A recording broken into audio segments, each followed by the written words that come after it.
बिस्मिल्लाहिर्रहमानिर्रहीम।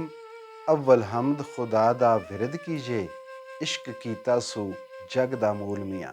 ਪੰਜਾਬੀ ਰੰਗ ਨੂੰ ਸੁਣਨ ਵਾਲੇ ਮੇਰੇ ਬਹੁਤ ਕਾਬਲੇ ਇੱਜ਼ਤ ਸਾਮੀਨ, ਤੁਹਾਨੂੰ ਅਜਮਲ ਸਿਕੰਦਰੀ ਦਾ ਸਲਾਮ ਹੈ। ਢੇਰ ਸਾਰੇ ਵੇਲੇ ਤੋਂ ਇਸ ਚੈਨਲ ਤੋਂ ਤੁਸੀਂ ਪੰਜਾਬੀ ਦੇ ਬੜੇ ਰੰਗ ਸੁਣਦੇ ਪਏ ਹੋ, ਬਿਲਖਸੂਸ ਅਦਬੀ ਰੰਗ, ਜਿਹਦੇ ਵਿੱਚ ਅਫਸਾਨੇ, ਕਹਾਣੀਆਂ, ਨਾਵਲ ਅਤੇ ਨਾਲ ਸੂਫੀ ਸ਼ਾਇਰੀ ਵੀ। ਪਹਿਲੇ ਮੈਂ ਤੁਹਾਡੇ ਸਾਹਮਣੇ ਪੇਸ਼ ਕੀਤੀ ਹੀਰ ਵਾਰਿਸ ਸ਼ਾਹ, ਪੂਰੀ ਦੀ ਪੂਰੀ ਕਿਤਾਬ ਇਮਲਾ ਦੇ ਨਾਲ ਉਹਨੂੰ ਪੜ੍ਹ ਕੇ ਉਹਦਿਆਂ ਔਖਿਆਂ ਅੱਖਰਾਂ ਦੇ ਮਾਅਨੇ ਵੀ ਦੱਸੇ। ਅਤੇ ਹੁਣ ਇਸ ਵੇਲੇ ਤੁਸੀਂ ਪੰਜਾਬੀ ਰੰਗ ਤੋਂ ਆਡੀਓ ਦੇ ਵਿੱਚ ਮੀਆਂ ਸਿਰਾਜ ਸਾਹਿਬ ਦਾ ਕਲਾਮ ਸੁਣਦੇ ਪਏ ਹੋ। ਮੇਰੇ ਢੇਰ ਸਾਰੇ ਸੱਜਣ ਬੇਲੀ ਮੈਨੂੰ ਚਾਹਣ ਵਾਲੇ, ਉਹਨਾਂ ਮੈਨੂੰ ਬੜੀ ਵਾਰੀ ਹੁਕਮ ਦਿੱਤਾ ਹੈ ਕਿ ਹੀਰ ਵਾਰਿਸ ਸ਼ਾਹ ਦੀ ਸ਼ਰ੍ਹਾ ਕੀਤੀ ਜਾਵੇ। ਹੀਰ ਵਾਰਿਸ ਸ਼ਾਹ ਦੀ ਸ਼ਰ੍ਹਾ ਕਰਨਾ ਬੜਾ ਔਖਾ ਜਿਹਾ ਕੰਮ ਹੈ ਅਤੇ ਮੈਂ ਟਾਲ ਮਟੋਲ ਕਰਦਾ ਰਿਹਾ। ਹੁਣ ਆ ਕੇ ਮੈਂ ਇਹ ਸੋਚਿਆ ਹੈ ਕਿ ਪੀਰ ਵਾਰਿਸ ਸ਼ਾਹ ਵੀ ਤਾਂ ਏਡਾ ਵੱਡਾ ਕੰਮ ਆਪਣੇ ਯਾਰਾਂ ਦੇ ਹੁਕਮ 'ਤੇ ਹੀ ਕੀਤਾ।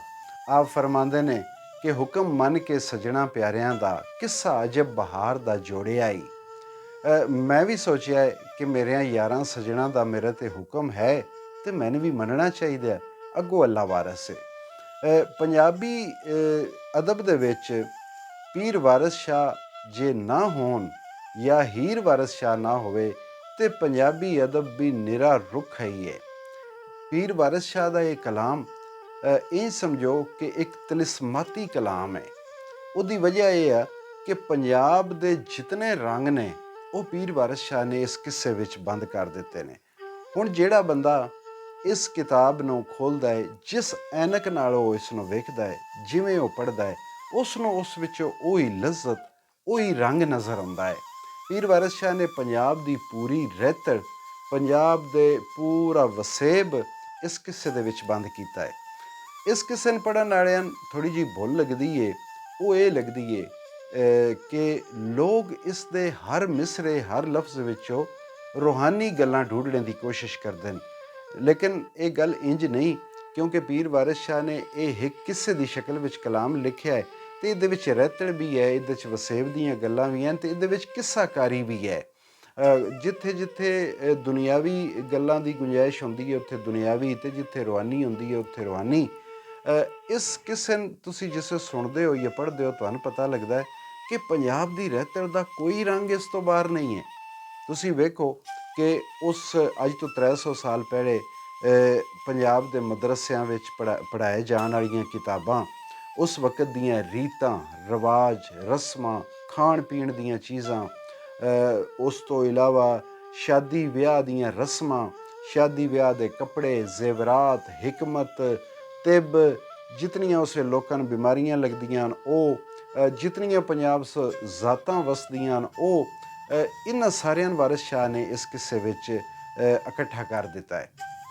ਅਗਲੀ ਗੱਲ ਇਹ ਹੈ ਕਿ ਇਸ ਜਿਹੜਾ ਇਹ ਪੀਰ ਵਾਰਿਸ ਸ਼ਾਹ ਦਾ ਕਲਾਮ ਹੈ, ਇਸ ਦੀ ਇੱਕ ਬਹੁਤ ਵੱਡੀ ਖੂਬੀ ਹੈ ਕਿ ਆਪ ਨੇ ਇਹ ਕਲਾਮ ਪੇਂਡੂ ਲਹਿਜੇ ਵਿੱਚ ਲਿਖਿਆ ਹੈ, ਦਿਹਾਤੀ ਗਲੀ ਮੁਹੱਲੇ ਦੀ ਜ਼ਬਾਨ ਇਸਤੇਮਾਲ ਕਰਕੇ। ਹਾਲਾਂਕਿ ਜਿਹੜੇ ਇਲਮ ਅਤੇ ਅਦਬ ਨਾਲ ਲਗਾਓ ਰੱਖਦੇ ਨੇ ਉਹ ਸਮਝਦੇ ਨੇ ਕਿ ਹਰ ਸ਼ਾਇਰ ਜਿਹੜਾ ਹੁੰਦਾ ਹੈ ਉਸ ਦੀ ਇਹ ਕੋਸ਼ਿਸ਼ ਇਹੀ ਹੁੰਦੀ ਹੈ ਕਿ ਉਹ ਐਸੀ ਲਫਾਜ਼ੀ ਕਰੇ, ਐਸੀ ਜਦੀਦ ਜ਼ਬਾਨ ਵਰਤੇ ਕਿ ਉਸ ਦਾ ਕਾਰੀ, ਉਸ ਦਾ ਸੁਣਨ ਪੜ੍ਹਨ ਵਾਲਾ ਇਹ ਸਮਝੇ ਕਿ ਲਿਖਣ ਵਾਲਾ ਬਹੁਤ ਹੀ ਇਲਮ ਵਾਲਾ ਹੈ। ਪਰ ਵਾਰਿਸ ਸ਼ਾਹ ਦੇ ਕਿਆ ਕਹਿਣੇ, ਉਹਨਾਂ ਦੀ ਇਹ ਬਹਾਦਰੀ ਅਦਬ ਦੇ ਇਸ ਮੈਦਾਨ ਵਿੱਚ, ਇਹ ਦਲੇਰੀ ਕਿ ਉਹਨਾਂ ਨੇ ਆਮ ਵਰਤਣ ਦੀ ਅਨਪੜ੍ਹ ਜਹਿਲ ਬੰਦਿਆਂ ਦੇ ਮੁਕਾਲਮੇ ਉਹ ਕਰਾ ਕੇ ਇੱਕ ਦਿਹਾਤੀ ਜੰਗਲੀ ਜਟਕੀ ਜ਼ਬਾਨ ਨਾਲ ਉਹਨਾਂ ਗੱਲਾਂ ਕੀਤੀਆਂ। ਅਤੇ ਇਸ ਖੌਫ ਤੋਂ, ਇਸ ਡਰ ਤੋਂ ਹਟ ਕੇ ਕਿ ਮੇਰੇ ਕਲਾਮ ਨੂੰ ਕੋਈ ਕਿਸ ਨਜ਼ਰ ਨਾ ਵੇਖਸੀ, ਕੋਈ ਪੜ੍ਹਸੀ ਜਾਂ ਨਾ ਪੜ੍ਹਸੀ, ਆਪ ਨੇ ਇਹ ਕਲਾਮ ਪੇਂਡੂਆਂ ਦੀ ਜ਼ਬਾਨ ਵਿੱਚ, ਜੱਟ, ਛੇੜੂ, ਮੱਝਾਂ ਵਾਲੇ, ਉਹਨਾਂ ਦੀ ਜ਼ਬਾਨ ਵਿੱਚ ਇਹ ਕਹਾਣੀ ਜਿਹੜੀ ਹੈ ਉਹ ਪੇਸ਼ ਕੀਤੀ ਹੈ। ਵੱਖੋ ਵੱਖ ਕਿਸ਼ਤਾਂ ਵਿੱਚ ਨਾਲ ਨਾਲ ਇਹਦੀ ਥੋੜ੍ਹੀ ਥੋੜ੍ਹੀ ਤਮਹੀਦ ਜਿਹੜੀ ਹੈ ਉਹ ਵੀ ਚਲਦੀ ਰਹੇਗੀ, ਕਿਉਂਕਿ ਇੱਕ ਕਿਸ਼ਤ ਵਿੱਚ ਇਸ ਦੀ ਤਮਹੀਦ ਕਰਨਾ, ਪੀਰ ਵਾਰਿਸ ਸ਼ਾਹ ਦੀ ਜ਼ਿੰਦਗੀ ਅਤੇ ਉਹਨਾਂ ਦੀ ਸ਼ਖਸੀਅਤ 'ਤੇ ਗੱਲ ਕਰਨਾ ਨਾਮੁਮਕਿਨ ਕੰਮ ਹੈ, ਬਹੁਤ ਵਕਤ ਚਾਹੀਦਾ ਹੈ। ਅਤੇ ਬੜੀ ਇਨਸ਼ਾ ਅੱਲਾ ਹਿੰਮਤ ਨਾਲ ਅਸੀਂ ਇਸ ਕਿੱਸੇ ਨੂੰ ਪੜ੍ਹਾਂਗੇ। ਮੈਂ ਹੀਰ ਵਾਰਿਸ ਸ਼ਾਹ ਦੀ ਸ਼ਰ੍ਹਾ ਦਾ ਦਾਅਵਾ ਨਹੀਂ ਕਰ ਸਕਦਾ, ਕਿਉਂਕਿ ਮੈਂ ਨਾਕਸੁਲ ਅਕਲ ਇਨਸਾਨ ਹਾਂ, ਮੇਰਾ ਇਲਮ ਕੁਝ ਵੀ ਨਹੀਂ ਹੈ। ਪਰ ਮੈਂ ਇਹ ਕਰਾਂਗਾ ਜੇ ਮੇਰੀ ਇਹ ਡਿਊਟੀ ਰੱਬ ਨੇ ਲਾਈ ਹੈ ਤੇ ਮੈਂ ਆਪਣੇ ਸੁਣਨ ਵਾਲਿਆਂ ਨੂੰ, ਪੰਜਾਬ ਦੇ ਵਾਸੀਆਂ ਨੂੰ, ਹੀਰ ਵਾਰਿਸ ਸ਼ਾਹ ਦੇ ਅੱਖਰਾਂ ਦੇ, ਉਹਨਾਂ ਦੇ ਲਹਿਜਿਆਂ ਦੇ ਮੁਤਾਬਕ ਅਦਾਇਗੀ ਕਰਕੇ ਉਹਨਾਂ ਨੂੰ ਸੁਣਾਵਾਂਗਾ। ਉਹਦੇ ਵਿੱਚ ਜਿਤਨੇ ਵੀ ਔਖੇ ਅੱਖਰ ਨੇ, ਉਹਨਾਂ ਦੇ ਮਾਨੇ, ਉਹਨਾਂ ਦੇ ਮਤਲਬ, ਇਹ ਮੈਂ ਤੁਹਾਡੇ ਤੱਕ ਪਹੁੰਚਾਵਾਂਗਾ। ਇਨਸ਼ਾ ਅੱਲਾ ਤੁਹਾਨੂੰ ਬਹੁਤ ਲਜ਼ਤ ਹੋਸੀ, ਕਿਉਂਕਿ ਪੀਰ ਵਾਰਿਸ ਸ਼ਾਹ ਦਾ ਇਹ ਕਲਾਮ ਜਿਹੜਾ ਪੂਰੇ ਦਾ ਪੂਰਾ ਮੈਂ ਤੁਹਾਡੇ ਸਾਹਮਣੇ ਪੇਸ਼ ਕਰਨਾ ਹੈ। ਇਸ ਤੋਂ ਪਹਿਲੇ ਤੁਸਾਂ ਇਹ ਸੁਣਿਆ ਵੀ ਨਹੀਂ ਹੋਣਾ। ਇਹ ਬੜੀ ਬਦਕਿਸਮਤੀ ਹੈ ਕਿ ਪੀਰ ਵਾਰਿਸ ਸ਼ਾਹ ਨੇ ਇਹ ਕਲਾਮ ਸਾਡੇ ਵਾਸਤੇ ਲਿਖਿਆ ਹੈ ਅਤੇ ਅਸੀਂ ਪੰਜਾਬੀ ਇਸ 'ਤੇ ਮਾਣ ਕਰਦੇ ਹਾਂ, ਇਸ 'ਤੇ ਫਖਰ ਕਰਦੇ ਹਾਂ ਕਿ ਪੀਰ ਵਾਰਿਸ ਸ਼ਾਹ ਸਾਡਾ ਹੈ, ਸਾਡੀ ਬੋਲੀ ਦਾ ਸ਼ਾਇਰ ਹੈ। ਪਰ ਬਦਕਿਸਮਤੀ ਨਾਲ ਉਹਨਾਂ ਦੇ ਕਲਾਮ ਦੀ ਸਾਨੂੰ ਕੁਝ ਖਬਰ ਨਹੀਂ। ਚੰਦ ਚੰਦ ਮਿਸਰੇ ਜਿਹੜੇ ਕਿਸੇ ਫਿਲਮ ਵਿੱਚ ਆ ਗਏ, ਜਾਂ ਜਿਹੜੇ ਕੋਈ ਹੀਰ ਨੂੰ ਸੁਰ ਵਿੱਚ ਪੜ੍ਹਨ ਵਾਲੇ ਨੇ, ਉਹਨਾਂ ਜਿਹੜੇ ਹਿੱਸੇ ਦੁਨੀਆ ਦੇ ਸਾਹਮਣੇ ਰੱਖੇ, ਉਹ ਹੀ ਉਹਨਾਂ ਨੂੰ ਪਤਾ ਹੈ। ਉਸ ਤੋਂ ਇਲਾਵਾ ਹੀਰ ਵਾਰਿਸ ਸ਼ਾਹ ਇੱਕ ਬਹੁਤ ਵੱਡਾ ਸਮੰਦਰ ਹੈ। ਇਹ ਕੋਈ ਇਸ਼ਕੀਆ ਕਿੱਸਾ ਨਹੀਂ ਹੈ ਜਿਹੜਾ ਕਿ ਲੋਕ ਇਸ ਨੂੰ ਇੱਕ ਇਸ਼ਕੀਆ ਕਿੱਸਾ ਸਮਝਦੇ ਹਨ। ਕੋਈ ਲੋਕ ਸਕਦੇ ਹਨ ਕਿ ਵਾਰਿਸ ਸ਼ਾਹ ਨੇ ਇਹ ਦਾਸਤਾਨ ਬਣਾਈ ਹੈ। ਉਹਨਾਂ ਵਾਸਤੇ ਅਰਜ਼ ਹੈ ਕਿ ਪੀਰ ਵਾਰਿਸ ਸ਼ਾਹ ਤੋਂ ਬਹੁਤ ਪਹਿਲਾਂ ਕਮੋ ਬੇਸ਼ 3-4 ਜਿਵੇਂ ਸ਼ਾਹਜਹਾਨ, ਮਕਬਲੇ, ਔਰ ਸਭ ਤੋਂ ਪਹਿਲੇ ਦਮੋਦਰ ਦਾਸ ਜਿਹੜਾ ਕਿ ਇਸ ਕਿੱਸੇ ਦਾ ਚਸ਼ਮਦੀਦ ਗਵਾਹ ਹੋਣੇ ਦਾ ਦਾਅਵਾ ਕਰਦਾ ਹੈ, ਉਹ ਕਿੱਸਾ ਲਿਖ ਚੁੱਕੇ ਹਨ। ਇਹ ਤੇ ਪੀਰ ਵਾਰਿਸ ਸ਼ਾਹ ਉਹਨਾਂ ਦੇ ਯਾਰਾਂ ਨੇ ਇਹ ਅਰਜ਼ ਕੀਤੀ ਕਿ ਇਹ ਸਰਕਾਰ ਤੁਸੀਂ ਆਪਣੀ ਜ਼ਬਾਨ ਵਿੱਚ ਇਹ ਕਿੱਸਾ ਸੁਣਾਓ। ਉਹਨਾਂ ਇਹ ਦੱਸ ਵੀ ਦਿੱਤਾ ਕਿ ਉਹਨਾਂ ਨੇ ਯਾਰਾਂ ਆ ਕੇ ਆਖਿਆ ਹੈ ਕਿ ਰਾਂਝੇ ਹੀਰ ਦੇ ਪਿਆਰ ਦੀ ਗੱਲ ਸੁੱਤੀ, ਨਵੇਂ ਸਿਰੇ ਤੋਂ ਫੇਰ ਜਗਾਈਏ ਜੀ। ਅਤੇ ਪੀਰ ਵਾਰਿਸ ਸ਼ਾਹ ਨੇ ਇਹ ਬੜਾ ਇੱਕ ਬਹੁਤ ਵੱਡਾ ਅਹਿਸਾਨ ਪੰਜਾਬੀ ਜ਼ਬਾਨ 'ਤੇ ਕੀਤਾ ਕਿ ਅੱਜ ਤੋਂ 300 ਸਾਲ ਪਹਿਲੇ ਦੀ ਸਾਰੀ ਰਹਿਤਲ, ਸਾਰੀ ਵਰਤੋਂ ਸਨ ਇਸ ਕਿੱਸੇ ਦੇ ਵਿੱਚ ਇੰਝ ਨਜ਼ਰ ਆਉਂਦੀ ਹੈ ਕਿ ਜਿਵੇਂ ਅਸੀਂ ਉਹਦੇ ਵਿੱਚ ਮੌਜੂਦ ਹਾਂ। ਪੂਰਾ ਉਹ ਮਾਹੌਲ, ਉਸ ਦਾ ਰਹਿਣ ਸਹਿਣ, ਉਸ ਦਾ ਵਰਤਣ ਵਿਹਾਰ, ਗੁੱਸੇ, ਨਫ਼ਰਤਾਂ, ਗਾਲਾਂ, ਮੁਹੱਬਤਾਂ, ਪਿਆਰ, ਸਭ ਕੁਝ ਇਸ ਕਿੱਸੇ ਵਿੱਚ। ਵਕਤ ਦੇ ਨਾਲ ਨਾਲ ਮੈਂ ਇਹ ਤੁਹਾਡੇ ਸਾਹਮਣੇ ਸਾਰਾ ਕਿੱਸਾ ਇਨਸ਼ਾ ਅੱਲਾ ਪੇਸ਼ ਕਰਾਂਗਾ। ਸ਼ਰਤ ਇਹ ਆ ਕਿ ਤੁਸੀਂ ਮੇਰੀ ਹੌਸਲਾ ਅਫਜ਼ਾਈ ਕਰਨੀ ਹੈ, ਮੇਰਾ ਸਾਥ ਦੇਣਾ ਹੈ। ਅਤੇ ਇੱਕ ਹੋਰ ਗੱਲ ਇਹ ਆ ਕਿ ਮੇਰੇ ਕੋਲੋਂ ਅਗਰ ਕੋਈ ਗਲਤੀ ਹੋ ਜਾਵੇ ਤਾਂ ਉਸ ਨੂੰ ਦਰਗੁਜ਼ਰ ਕਰਨਾ ਹੈ, ਕਿਉਂਕਿ ਇਨਸਾਨ ਤਾਂ ਉਂਝ ਹੀ ਗਲਤੀ ਕਰਨ ਵਾਲਾ ਹੈ। ਅਤੇ ਮੇਰੇ ਕੋਲੋਂ ਅਗਰ ਕੋਈ ਗਲਤੀ ਹੁੰਦੀ ਤਾਂ ਜ਼ਰੂਰ ਮੇਰੀ ਇਸਲਾਹ ਕਰ ਦੇਵੇ ਹੈ। ਅਗਲੀ ਹੁਣ ਇੱਕ ਮੁਸ਼ਕਿਲ ਮੇਰੇ ਵਾਸਤੇ ਇਹ ਆਈ ਕਿ ਇਹ ਕਿੱਸਾ ਚੂੰਕਿ ਬਹੁਤ ਸਾਰੇ ਲੋਕਾਂ ਨੇ ਲਿਖਿਆ ਹੈ ਪੀਰ ਵਾਰਿਸ ਸ਼ਾਹ ਦੇ ਨਾਂ ਤੋਂ, ਅਤੇ ਢੇਰ ਸਾਰੇ ਬੰਦਿਆਂ ਦਾ ਇਹ ਵੀ ਦਾਅਵਾ ਹੈ ਕਿ ਕੁਝ ਹਿੱਸਾ ਜਿਹੜਾ ਹੈ, ਕੁਝ ਕਿਤਾਬਾਂ ਐਸੀਆਂ ਉਹ ਇਲਹਾਕੀ ਸ਼ਾਇਰੀ ਉਹਨਾਂ ਵਿੱਚ ਬਹੁਤ ਜ਼ਿਆਦਾ ਹੈ। ਅਤੇ ਮੇਰੇ ਵਾਸਤੇ ਹੁਣ ਮੁਸ਼ਕਿਲ ਹੈ ਕਿ ਮੈਂ ਕਿਹੜੀ ਕਿਤਾਬ ਦਾ ਇੰਤਖਾਬ ਕਰਾਂ ਜਿਹੜੀ ਮੈਂ ਜਨਾਬ ਦੇ ਸਾਹਮਣੇ ਰੱਖਾਂ। ਹੁਣ ਬਹੁਤ ਸੋਚਣ ਤੋਂ ਬਾਅਦ ਮੈਨੂੰ ਇਹ ਸਮਝ ਆਈਏ ਕਿ ਸਾਡੇ ਦੇਸ਼ ਪੰਜਾਬ ਵਿੱਚ ਜਿਹੜੀ ਪਜ਼ੀਰ ਆਈ, ਗੋ ਕਿ ਉਹਨਾਂ ਦੇ ਉੱਤੇ ਵੀ ਇਹ ਇਲਜ਼ਾਮ ਹੈ ਕਿ ਉਹਨਾਂ ਵੀ ਇਲਹਾਕੀ ਸ਼ਾਇਰੀ ਇਹਦੇ ਵਿੱਚ ਰੱਖੀ ਹੈ, ਲੇਕਿਨ ਜਿਹੜੀ ਪਜ਼ੀਰ ਆਈ ਪੀਰਾਂ ਦਿੱਤਾ ਤ੍ਰਿਗਣ ਨੂੰ ਪੰਜਾਬ ਵਿੱਚ ਲੱਭੀ ਹੈ, ਉਹ ਕਿਸੇ ਹੋਰ ਨੂੰ ਨਹੀਂ ਲੱਭੀ। ਇੱਥੋਂ ਤੀਕ ਕਿ ਹਿੰਦੁਸਤਾਨ, ਪਾਕਿਸਤਾਨ ਵਿੱਚ ਜਿਤਨਾ ਵੀ ਫਿਲਮਾਂ ਦੀ ਰਾਹੀਂ ਇਸ ਕਲਾਮ ਨੂੰ ਪੇਸ਼ ਕੀਤਾ ਗਿਆ, ਫਿਲਮ ਦਾ ਹਿੱਸਾ ਬਣਾਇਆ ਗਿਆ, ਉਹਨਾਂ ਵਿੱਚ ਵੀ ਜਿਹੜਾ ਕਲਾਮ ਪੇਸ਼ ਕੀਤਾ ਗਿਆ ਉਹ ਸਾਰਾ ਪੀਰਾਂ ਦਿੱਤਾ ਤ੍ਰਿਗੜ ਦੀ ਕਿਤਾਬ 'ਚੋਂ ਲਿਆ ਗਿਆ। ਉਸ ਤੋਂ ਹਟ ਕੇ ਜਿਹੜੇ ਸ਼ੇਰ ਤੁਸੀਂ ਮੁਖਤਲਿਫ ਮਹਿਫਲਾਂ ਵਿੱਚ ਜਿਹੜੇ ਹੀਰ ਗੋ ਨੇ, ਹੀਰ ਖਾਨ, ਉਹਨਾਂ ਕੋਲੋਂ ਜਿਹੜਾ ਤੁਸੀਂ ਸੁਣਦੇ ਹੋ, ਉਸ ਵਿੱਚ ਵੀ ਢੇਰ ਸਾਰੇ ਜਿਹੜੇ ਨੇ ਉਹ ਵੀ ਇਲਹਾਕੀ ਸ਼ਾਇਰੀ ਦੇ ਜ਼ੁਮਰੇ ਵਿੱਚ ਆਉਂਦੇ ਨੇ। ਪਰ ਮੇਰਾ ਇਹ ਮਸਲਾ ਨਹੀਂ, ਮੇਰਾ ਮਸਲਾ ਹੈ ਕਿ ਮੈਂ ਜ਼ਬਾਨ ਦੀ ਗੱਲ ਕਰਨੀ ਹੈ, ਸਾਡੀ ਜਿਹੜੀ ਪੰਜਾਬੀ ਮਾਂ ਬੋਲੀ ਜ਼ਬਾਨ ਹੈ ਉਸ ਨੂੰ ਪੇਸ਼ ਕਰਨਾ ਹੈ। ਅਤੇ ਉਸ ਵਿੱਚ ਮੈਂ ਇੰਤਖਾਬ ਕੀਤਾ ਹੈ ਪੀਰਾਂ ਦਿੱਤਾ ਤ੍ਰਿਗੜ ਦਾ। ਅਤੇ ਜਿੱਥੇ ਜਿੱਥੇ ਇਸ ਚੀਜ਼ ਦਾ ਇਲਜ਼ਾਮ ਵੀ ਆਇਆ ਕਿ ਇਲਾਕੀ ਸ਼ਾਇਰੀ ਹੈ, ਮੈਂ ਉਸ ਦੀ ਵੰਡ ਕਰਦਾ ਜਾਵਾਂਗਾ, ਮੈਂ ਆਪਣੇ ਸਾਮੀਨ ਨੂੰ ਦੱਸਦਾ ਜਾਵਾਂਗਾ ਕਿ ਇਹ ਉਹ ਹੈ। ਪਰ ਮੈਂ ਕਿੱਸਾ ਪੀਰਾਂ ਦਿੱਤਾ ਤ੍ਰਿਗੜ ਵਾਲਾ ਪੜ੍ਹਾਂਗਾ, ਕਿਉਂਕਿ ਉਹਦੇ ਦੀ ਲਫਾਜ਼ੀ, ਉਸ ਦਾ ਭਰੇਵਾਂ, ਉਹ ਪੂਰਾ ਇਹਾਤਾ ਕਰਦਾ ਹੈ ਇਸ ਪੰਜਾਬ ਦੀ ਰਹਿਤੜ ਦਾ। ਅਤੇ ਮੈਂ ਰਹਿਤੜ ਔਰ ਜ਼ੁਬਾਨ ਦੀ ਹੀ ਗੱਲ ਕਰਨੀ ਹੈ, ਕਿਉਂਕਿ ਮੇਰਾ ਮਕਸਦ ਵੀ ਪੰਜਾਬੀ ਜ਼ੁਬਾਨ ਹੈ। ਅੱਜ ਅਸੀਂ ਇਹਦਾ ਮੁੱਢ ਬੰਨ੍ਹਦੇ ਹਾਂ ਹਮਦ ਸ਼ਰੀਫ ਤੋਂ, ਜਿਹੜਾ ਪੀਰ ਵਾਰਿਸ ਸ਼ਾਹ ਨੇ ਹਮਦ ਲਿਖੀ ਹੈ। ਪਹਿਲੇ ਮੈਂ ਉਹ ਪੇਸ਼ ਕਰਾਂਗਾ ਮਿਸਰੇ ਜਿਹੜੇ ਕਿ ਇਸ ਦੇ ਦਾਅਵੇਦਾਰ ਆਖਦੇ ਨੇ ਕਿ ਇਹ ਹੀ ਅਸਲੀ ਮਿਸਰੇ ਨੇ। ਵਾਰਿਸ ਸ਼ਾਹ ਲਿਖਦੇ ਨੇ ਕਿ ਅਵਲ ਹਮਦ ਖੁਦਾ ਦਾ ਵਿਰਦ ਕੀਜੇ, ਇਸ਼ਕ ਕੀਤਾ ਸੂ ਜਗ ਦਾ ਮੂਲ ਮੀਆਂ। ਭੈਣਾ ਆਪ ਹੀ ਰੱਬ ਨੇ ਇਸ਼ਕ ਕੀਤਾ ਤੇ ਮਾਸ਼ੂਕ ਹੈ ਨਬੀ ਰਸੂਲ ਮੀਆਂ। ਇਸ਼ਕ ਪੀਰ ਫਕੀਰ ਦਾ ਮਰਤਬਾ ਈ, ਮਰਦ ਇਸ਼ਕ ਦਾ ਭਲਾ ਰੰਜੂਲ ਮੀਆਂ। ਖੁੱਲੇ ਤਿਨਾਂ ਦੇ ਬਾਬ ਕੁਲੂਬ ਅੰਦਰ, ਜਿਨ੍ਹਾਂ ਕੀਤਾ ਏ ਇਸ਼ਕ ਕਬੂਲ ਮੀਆਂ। ਇਹ ਉਹ ਚਾਰ ਮਿਸਰੇ ਜਿਸ ਨੂੰ ਇਹ ਆਖਿਆ ਜਾਂਦਾ ਹੈ ਕਿ ਇਹ ਅਸਲ ਹਮਦ ਹੈ। ਹੁਣ ਮੈਂ ਤੁਹਾਡੇ ਸਾਹਮਣੇ ਪੇਸ਼ ਕਰਾਂਗਾ ਪੀਰਾਂ ਦਿੱਤਾ ਤ੍ਰਿਗੜ ਸਾਹਿਬ ਨੇ ਜਿਹੜੇ ਹਮਦ ਦੇ ਸ਼ੇਰ ਲਿਖੇ ਨੇ। ਅਵਲ ਹਮਦ ਖੁਦਾ ਦਾ ਵਿਰਦ ਕੀਜੇ, ਇਸ਼ਕ ਕੀਤਾ ਸੂ ਜਗ ਦਾ ਮੂਲ ਮੀਆਂ। ਸਭ ਤੋਂ ਪਹਿਲੇ ਉਸ ਸੋਹਣੇ ਖਾਲਕ ਦੀ ਤਾਰੀਫ ਕਰੋ ਜਿਸ ਇਸ ਜਗ ਦੀ, ਇਸ ਕਾਇਨਾਤ ਦੀ ਬੁਨਿਆਦ ਇਸ਼ਕ ਤੇ ਰੱਖੀ ਹੈ। ਪਹਿਲਾਂ ਆਪ ਹੀ ਰੱਬ ਨੇ ਇਸ਼ਕ ਕੀਤਾ ਤੇ ਮਾਸ਼ੂਕ ਹੈ ਨਬੀ ਰਸੂਲ ਮੀਆਂ। ਹੁਣ ਜਿਹੜਾ ਇਸ਼ਕ ਹੈ ਇਹ ਅੱਜ ਬਾਅਦ ਦੇ ਜ਼ਮਾਨੇ ਵਿੱਚ ਜਿਹੜੇ ਇਹ ਇਸ਼ਕੀਏ ਸ਼ਾਇਰ ਹੋਏ ਨੇ, ਇਹਨਾਂ ਇਸ ਨੂੰ ਕੁਝ ਹੋਰ ਮਤਲਬ ਇਸ ਨੂੰ ਦੇ ਦਿੱਤਾ।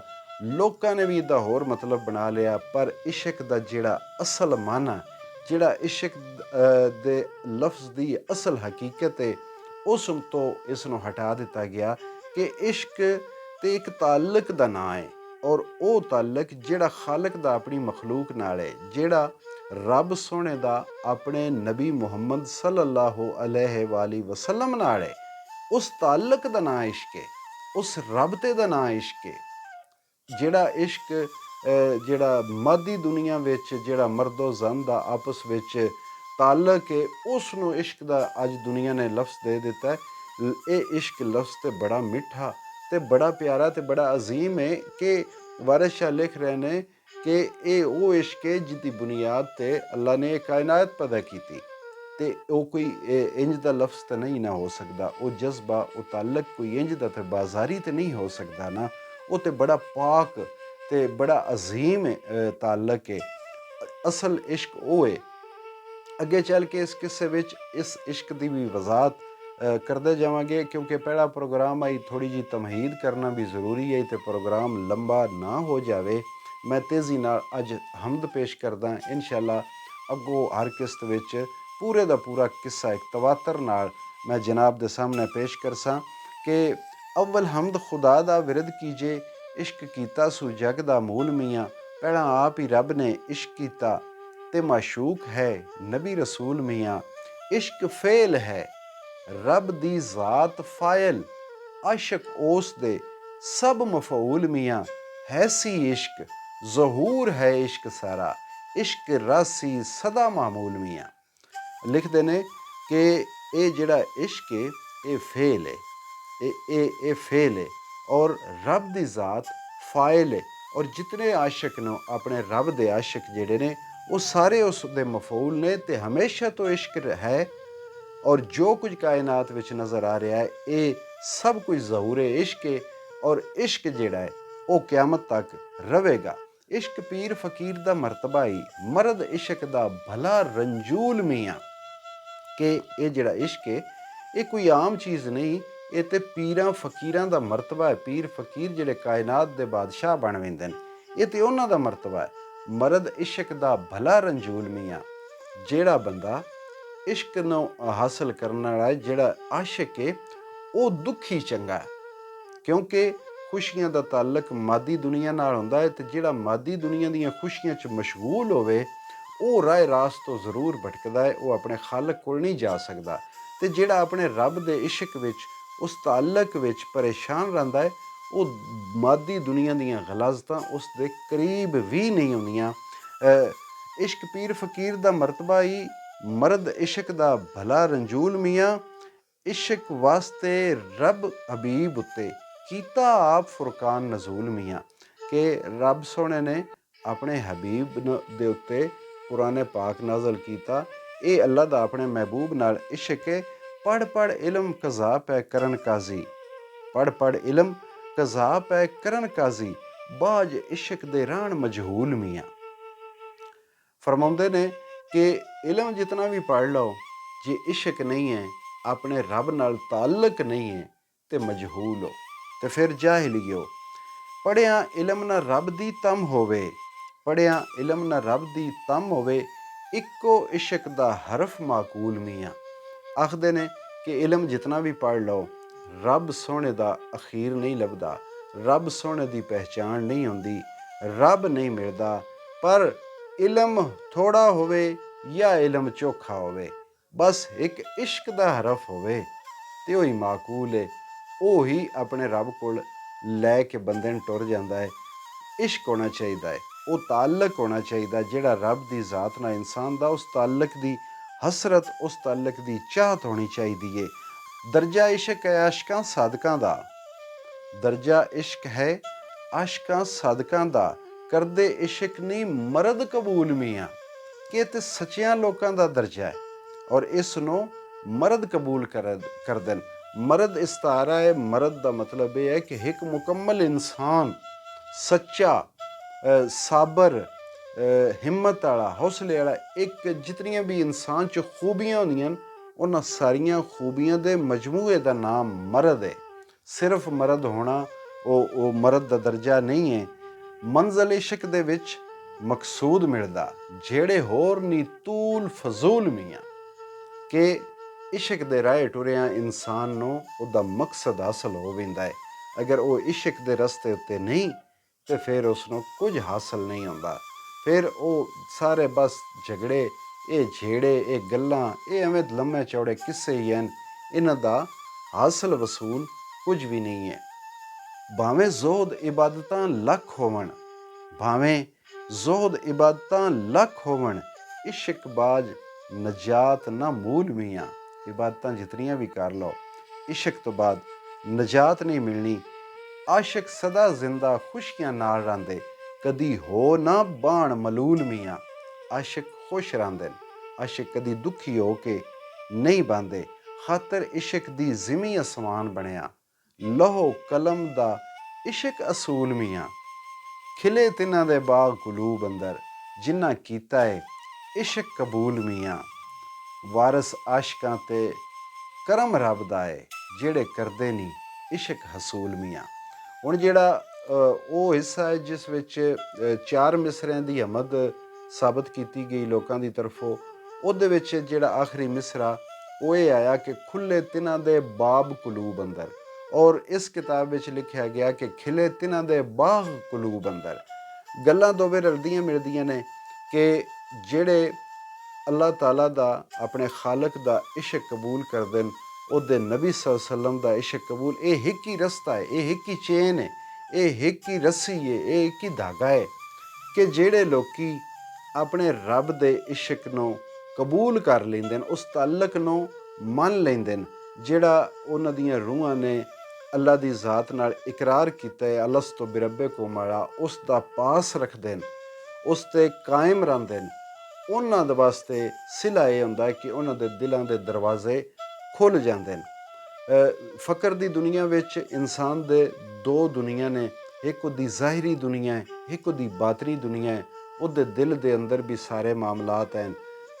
ਉਹਨਾਂ ਦੇ ਦਿਲਾਂ ਦੇ ਬੂਹੇ ਖੁੱਲ੍ਹਣੇ ਦਾ ਮਤਲਬ ਇਹ ਆ ਕਿ ਜਦੋਂ ਬੂਹੇ ਬੰਦ ਹੁੰਦੇ ਨੇ ਤੇ ਕੋਠੇ ਦੇ ਵਿੱਚ ਹਬਸ ਵੀ ਹੁੰਦੀ ਹੈ, ਹਨੇਰਾ ਵੀ ਹੁੰਦਾ ਹੈ ਤੇ ਬਦਬੂਆਂ ਵੀ ਹੁੰਦੀਆਂ ਨੇ। ਪਰ ਜਿਸ ਵੇਲੇ ਦਰਵਾਜ਼ਾ ਖੁੱਲ੍ਹਦਾ ਹੈ, ਤਾਜ਼ਾ ਹਵਾ ਦਾ ਝੋਂਕਾ ਹੁੰਦਾ ਹੈ ਤੇ ਉੱਥੇ ਬਹਾਰਾਂ ਆ ਜਾਂਦੀਆਂ, ਉੱਥੋਂ ਹਨੇਰੇ ਦੂਰ ਹੋ ਜਾਂਦੇ ਨੇ, ਜਹਾਲਤ ਦੇ ਹਨੇਰੇ।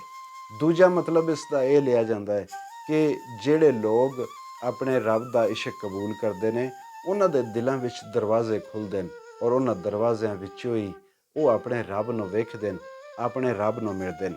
ਅਤੇ ਇਸ ਕਿਤਾਬ ਵਿੱਚ ਜਿੱਥੇ ਲਿਖਿਆ ਗਿਆ ਕਿ ਖਿਲੇ ਤਿੰਨਾਂ ਦੇ ਬਾਗ ਕੁਲੂਬ ਅੰਦਰ, ਇਹ ਵੀ ਗੱਲ ਹੋਈ ਹੈ ਕਿ ਜਿਹੜੀ ਇਹ ਦਿਲ ਦੀ ਦੁਨੀਆ ਹੈ, ਇਹ ਹਨੇਰੀ, ਇਹ ਖਰਾਬੀਆਂ ਦਾ ਸ਼ਿਕਾਰ, ਇੱਥੇ ਵਸਵਸੇ, ਇੱਥੇ ਜਹਾਲਤ, ਸਾਰਾ ਕੁਝ ਹੁੰਦਾ ਹੈ। ਲੇਕਿਨ ਇਨਸਾਨ ਜਦੋਂ ਆਪਣੇ ਰੱਬ ਨਾਲ ਕੀਤੇ ਹੋਏ ਇਕਰਾਰ ਨੂੰ ਯਾਦ ਕਰਦਾ ਹੈ, ਉਹਦਾ ਪਾਸ ਕਰਦਾ ਹੈ ਅਤੇ ਇਸ਼ਕ ਦੀ ਰਾਹ 'ਤੇ ਟੁਰ ਪਾਉਂਦਾ ਹੈ, ਅਤੇ ਉਹਦੇ ਦਿਲ ਦੇ ਵਿੱਚ ਜਿਹੜੇ ਨੇ ਉਹ ਬਾਗ ਖਿੜ ਪਾਉਂਦੇ ਨੇ, ਬਹਾਰਾਂ ਆ ਜਾਂਦੀਆਂ, ਰੋਸ਼ਨੀਆਂ ਆ ਜਾਂਦੀਆਂ, ਖੁਸ਼ਬੂਆਂ ਆ ਜਾਂਦੀਆਂ, ਜਹਾਲਤ ਦੇ ਹਨੇਰੇ ਖਤਮ ਹੋ ਜਾਂਦੇ ਨੇ ਅਤੇ ਪੂਰਾ ਉਹਨਾਂ ਦਾ ਦਿਲ ਜਿਹੜਾ ਹੈ ਉਹ ਬਾਗ ਹੋ ਕੇ ਰਹਿ ਪੈਂਦਾ ਹੈ। ਇਨਸ਼ਾ ਅੱਲਾ ਇਸ ਕਲਾਮ ਨੂੰ ਅੱਜ ਚੂੰਕਿ ਪਹਿਲੀ ਕਿਸ਼ਤ ਆਈ, ਥੋੜ੍ਹਾ ਜਿਹਾ ਟਾਈਮ ਤੁਹਾਡਾ ਜ਼ਿਆਦਾ ਲਿਆ। ਆਉਣ ਵਾਲੀਆਂ ਕਿਸ਼ਤਾਂ ਵਿੱਚ ਅਸੀਂ ਪੂਰੀ ਤਵੱਜੋ ਇਸ ਕਲਾਮ 'ਤੇ ਦੇਵਾਂਗੇ ਅਤੇ ਨਾਲ ਤੁਹਾਨੂੰ ਮੈਨੇ ਤੇ ਮਤਲਬ ਵੀ ਦੱਸਦੇ ਰਹਾਂਗੇ। ਹੌਸਲਾ ਅਫਜ਼ਾਈ ਕਰਨਾ ਇਹ ਤੁਹਾਡਾ ਕੰਮ ਹੈ ਅਤੇ ਇਸ ਕਿੱਸੇ ਨੂੰ ਤੁਹਾਡੇ ਸਾਹਮਣੇ ਪੇਸ਼ ਕਰਨਾ ਇਹ ਮੇਰੀ ਡਿਊਟੀ ਹੈ। ਤੇ ਹੁਣ ਮੈਨੂੰ ਦਿਓ ਇਜਾਜ਼ਤ। ਰੱਬ ਰਾਖਾ।